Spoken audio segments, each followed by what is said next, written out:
How's it going, everybody? I'm Sam. Welcome to the channel. So we're gonna get this going. In the past, I've just done some, quick videos on some exhaust sound clips, but I picked up a project car, and now is the time to start doing a build.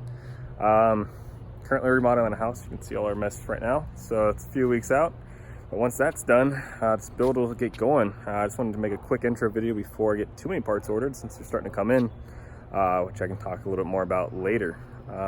That said, let's see what I got. Hey, Roo. All right, so let's go ahead and do a quick walk around. I'll show you what I got. So what we have here, it's a 1995 BMW 325 IS.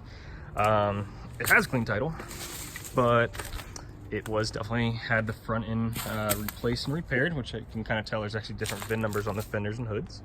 But that said, the body's actually, despite having shot paint, is very, very straight. That's one reason I actually kind of bought it. The interior is also in pretty good shape, as we'll see in just a second.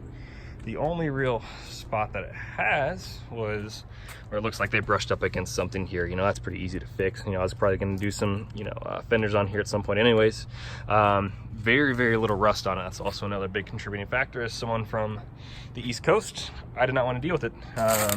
You can see there's a little bit of bubbling right here.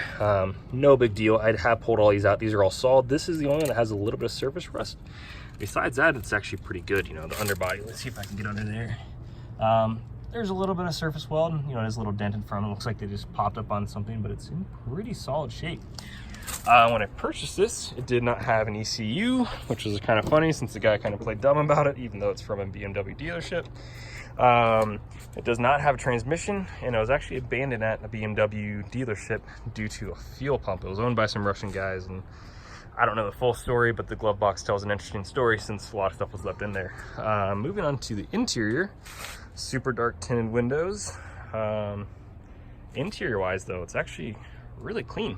Driver's seat, it's always going to be shot, but no cracks in the dashboard. You can see, get that out of the way. It still has BMW tickets where I guess they worked on or something. I don't know. But it's in pretty good shape. That's obviously not connected to anything since there's no transmission. But interior is actually pretty good shape. I don't know if I'm going to get this and go full race car or keep it. Regardless, it's going to get a roll cage. Actually, let me pop the hood open. Moving on. So, like I said, I just bought it. It needs a lot of love. I haven't been able to crank it yet because it did not have an ECU, like I mentioned when I bought it. So, good news is I have since purchased an ECU. This is a 95, so it does have EWS2, but I actually purchased a red label ECU for this. And what I did is I also did an EWS delete on that. And so I've been able to actually get the car to power up. It does turn the starter motor, but it's without a transmission. Since that starter does go in the bell housing, obviously I can't do anything to see if it cranks. So that'll be a future video. We'll see if this guy actually works, but these M50 motors are pretty bulletproof, so we're hoping it should be good. I haven't really replaced many parts. I've ordered a lot, but I just did some hood struts on it.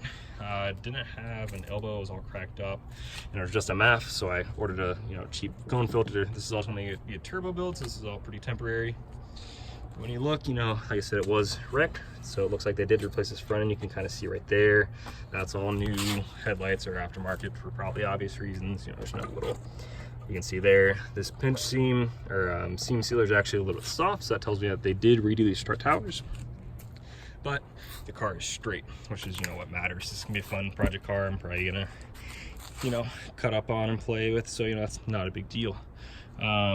That said, I do have a lot of parts ordered for this car. Right now I currently have a couple in the trunk. I have fuel filter with the Kaiser, the fuel filter. It's pretty hard to screw it up. Didn't need a fuel pump, so did order just a pretty generic, little OEM fuel pump. And then eventually it's gonna get some Walbro 255s for the turbo build, and a couple other little odds and ends in the trunk. Needs a battery. That one's junk. But I have ordered so far shifter linkage, full Delrin for all of the shifter bushings. I ordered a ZF M3 transmission along with the drive shaft. I got that from a shop down in Naples, Florida today. So that should be here hopefully next week sometime. Yeah, so once that transmission comes in, I can kind of get stuck into it. Like I mentioned, we are doing this house, so it's probably be a little bit of a delay, but yeah, so we'll see where this thing goes. Hopefully it's a pretty easy build. But you know, the plan is to do a full turbo build on it. I'm gonna do a coilover, roll cage, make it, you know, fun car that, you know, it'll probably do some track duty, autocross, as well as just be a fun daily driver. You know, I have a pretty long commute, so I might do some of that, but we will see. So stay tuned, and we'll get the show on the road hopefully sooner than later.